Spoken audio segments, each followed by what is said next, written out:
Debout les Français avec David Cumin, chercheur à l'Université de Lyon, avec qui nous allons parler de Gaza. Bonjour David Cumin. Bonjour.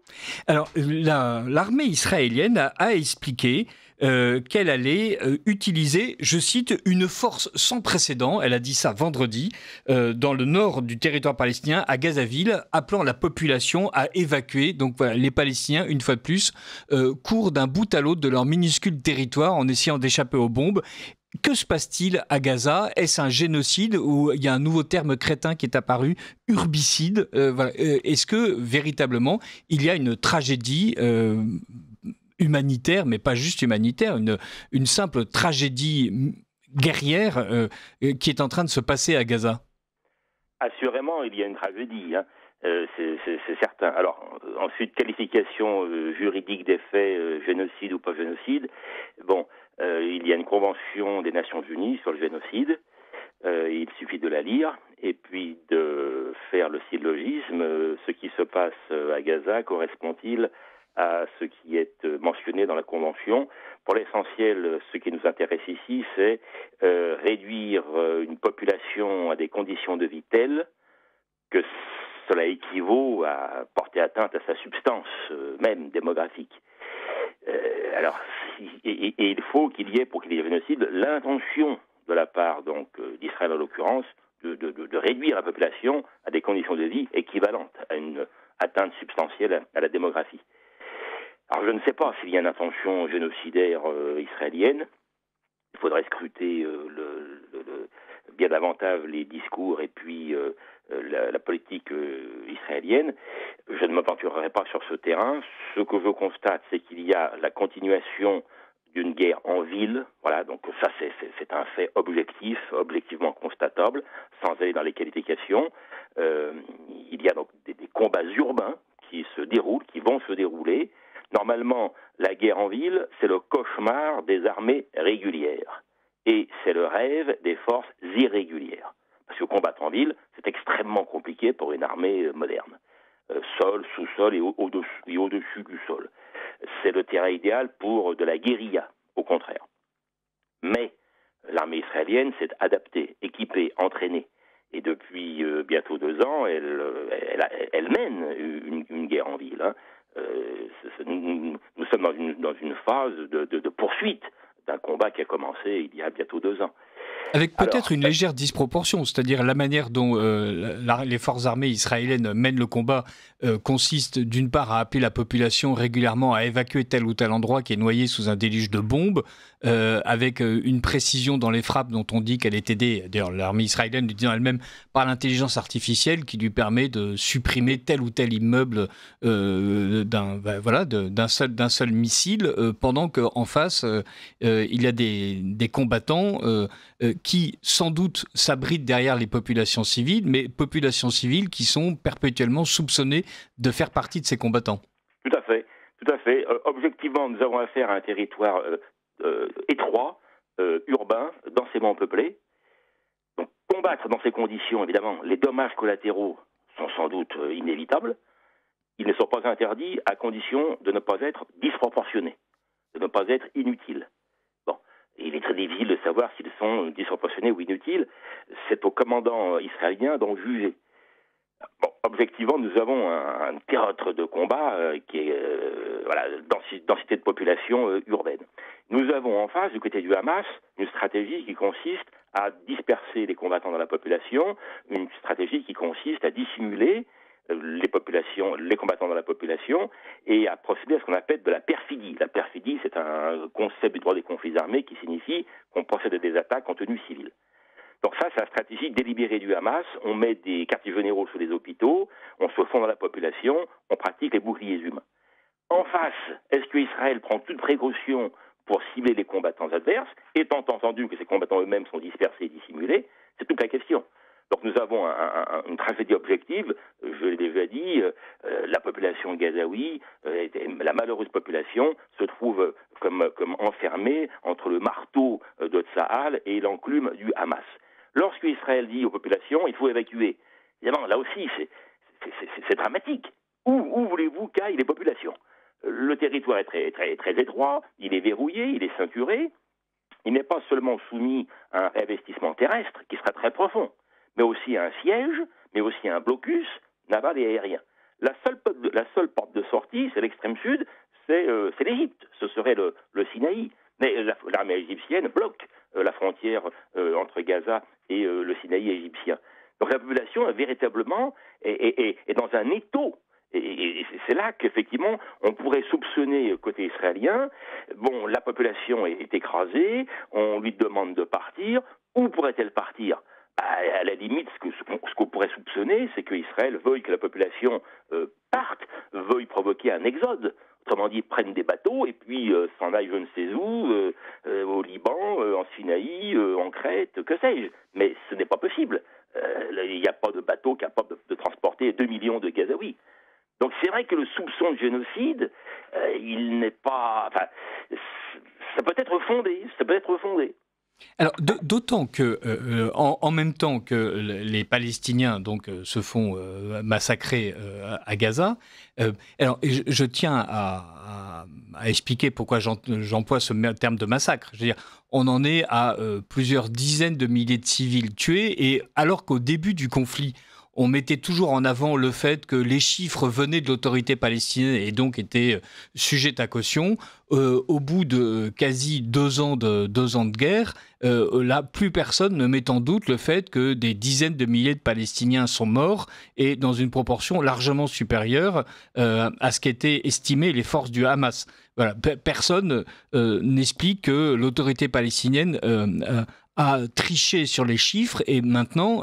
alors que Israël ne permet toujours pas, en fait, aux journalistes d'enquêter sur le terrain, alors qu'une autre partie des journalistes sont suspectés d'être manipulés par le Hamas, on se retrouve avec une population palestinienne objectivement décimée. En parallèle de ce qui se passe à Gaza, donc l'État israélien explique, par exemple, par la voix du ministre de la Sécurité israélien, Itamar Ben-Gvir, ou du ministre des Finances, Bezalel Smotrich, qu'il faut annexer immédiatement la Cisjordanie. Autrement dit, plus Gaza est opprimé, moins la Cisjordanie est protégée. Et au contraire, d'un côté, Gaza est ravagée, de l'autre côté, la Cisjordanie menace de devenir totalement israélienne. Oui, c'est tout à fait cela. On se focalise sur la bande de Gaza, et on a raison pour des motifs guerriers, mais en vérité, le plus important, plus silencieux mais plus important, se déroule en Cisjordanie. Et je rappelle que la Cisjordanie, c'est cela que vise le sionisme. Hein. Israël est issu d'un projet, le projet sioniste, qui vise à transformer la Palestine en un État juif. Et c'est sûr que depuis 2 ans, l'emprise israélienne, civile, militaire, foncière, immobilière est croissante en Cisjordanie. Et effectivement, vous voyez, c'est ça qui me frappe. On est bien d'accord, quand on dit que l'emprise israélienne est croissante, ça veut dire que des personnes israéliennes viennent dans un pays qui n'est pas leur et s'y installent pour le coloniser par la force. Tout à fait, c'est cela. Il y a une espèce d'implantation foncière, démographique, une espèce de substitution. Là où il n'y avait que des Arabes, il y a désormais des Juifs. Alors, voilà, c'est ça qui est frappant. En 1967, lorsque la Cisjordanie a été occupée par les forces d'Israël, il n'y avait pas un juif dans ce qu'on appelle la Cisjordanie. Aujourd'hui, il y en a près de 600 000. Voilà, oui, c'est ça. Ce qu'il faut bien comprendre, c'est le processus de prise de possession foncier et démographique. C'est ça le fond des choses. Alors, vous voyez, c'est ça qui me frappe, le décalage. Je vous écoutais. Sur le terrain, cette emprise israélienne croissante, en Cisjordanie, ainsi qu'à Gaza. Et puis, dans les chancelleries et dans les médias mondiaux, l'appel qui est entendu à une reconnaissance croissante d'un État palestinien. Mais ce qu'il faut comprendre, c'est que le décalage est dramatique, et j'allais dire ironique, mais tragique. Reconnaissance normative croissante, mais effectivité territoriale décroissante. En vérité, on reconnaît un État qui n'a plus de terre sous ses pieds. Donc voilà, c'est ça qui me frappe. Alors, vous comprenez, la déclaration de reconnaissance. La reconnaissance, autrefois, avait un sens déclaratif. On constatait qu'un État existait. Là, elle reprend un caractère constitutif. On appelle de ses voeux la formation d'un État. Mais pour qu'il y ait un État viable, il faut qu'il y ait un territoire qui soit dans la main de l'État en question. Or, ce n'est pas le cas, et même de moins en moins, puisque l'armée israélienne, mais aussi l'administration civile israélienne, contrôle la Cisjordanie, et puis la bande de Gaza est en voie, pour qu'il y ait un tel investissement militaire dans la bande de Gaza, c'est qu'il y a un projet de réoccupation de la bande de Gaza. La bande de Gaza avait été occupée en 67 jusqu'en 2005. Et Sharon avait retiré les troupes israéliennes. Et en 2006, le Hamas a été élu. Et depuis, il a pris le contrôle de la bande et en a fait son camp retranché. Donc vous voyez que depuis 2 ans, Israël en vérité revient à avant 2005. Mais avec des différences, c'est que le Hamas donc, est en voie d'être éradiqué. Bon, le Hamas souhaite la destruction d'Israël. Bon, que le Hamas soit éradiqué, à la limite, on comprend cela vu d'Israël. On le comprend vu d'Israël ou vu d'ailleurs. Qu'une entité terroriste explique que son but est d'annihiler un autre État, évidemment, c'est absolument injustifiable. Tout à fait. Donc que le Hamas soit annihilé, ma foi, pourquoi pas. Mais à la place, qu'y aura-t-il? Alors que veut Israël? Est-ce que Israël voudrait incorporer la bande de Gaza comme il voudrait incorporer la Cisjordanie? Et donc à ce moment-là, il n'y a plus de tout territoire palestinien. Ou est-ce que il y a différentes options du côté israélien? Il y a ceux qui voudraient l'incorporation pure et simple, mais que faire des millions d'Arabes? En faire des citoyens israéliens, c'est pas possible. En faire des citoyens de seconde zone, là, ce serait l'apartheid, ce serait très délicat aussi. Les pousser à l'exode, mais où? Oui. Et donc il y a une autre option, ce serait donc un Israël qui serait comme aujourd'hui, agrandi de Jérusalem-Est, du mur de sécurité, des colonies, et puis à côté il y aurait un petit État palestinien croupion, allais-je dire, sur des tout petits morceaux de Cisjordanie, le morceau de la bande de Gaza, et ma foi, cette Palestine-là suffirait en quelque sorte, mais par qui serait-elle administrée?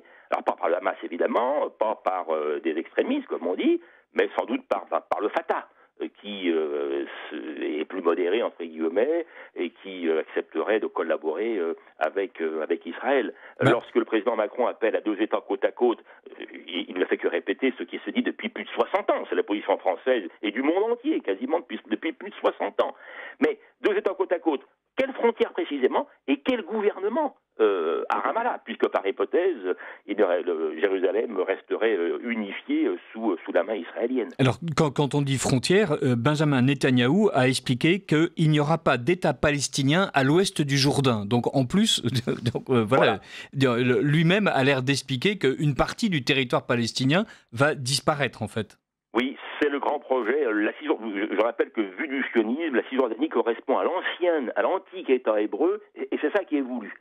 Donc la Cisjordanie serait incorporée à Israël. Et donc ne resterait en guise d'État palestinien que la bande de Gaza. Voilà. Ce serait une cité-État, et en plus démilitarisée et désarmée. Et donc on aurait une espèce de cité-État, un petit peu comme Bahreïn est une cité-État insulaire, mais sauf que Gaza est très pauvre et ravagée en plus.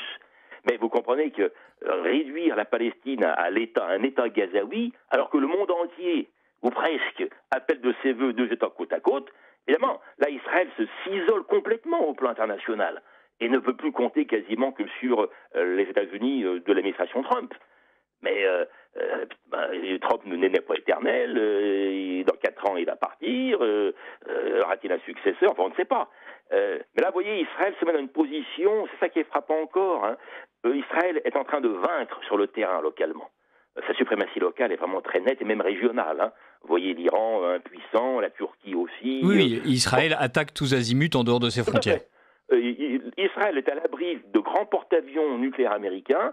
Israël a une armée très puissante, très efficace, terre, mer, air, des gens spécialistes, des conscrits. Bon, le Hezbollah a été démoli, le Hamas est en voie d'éradication, le régime syrien a été renversé, la Syrie se tient tranquille, la Turquie est impuissante, l'Iran c'est pareil. Bon, les Houthis ils seront liquidés. Et puis le gros du monde arabe fait le gros dos, quoi. Ma foi proteste et puis ne fait rien d'autre. Et puis c'est en Occident qu'effectivement on parle haut et fort contre Israël, mais on parle haut et fort très bien, pourquoi pas, un État de Palestine reconnu, pourquoi pas, mais quelque part c'est tragique parce que sur le terrain ça ne correspond à rien. Nous aurons un État palestinien qui serait réduit à une cité-État et à des ambassades rutilantes dans le monde, un État qui n'aurait d'existence que dans les médias et les chancelleries. C'est tragique hein, quand on y réfléchit. Hein. Mais merci beaucoup, David Cumin, de nous avoir éclairé sur Gaza. Et évidemment, revenons dans les semaines à venir sur l'existence de cet État, une fois qu'on saura exactement ce qu'Israël, quelle aura été la réponse d'Israël à cette reconnaissance officielle par la plupart des États mondiaux. Merci beaucoup, David Cumin. Merci à vous.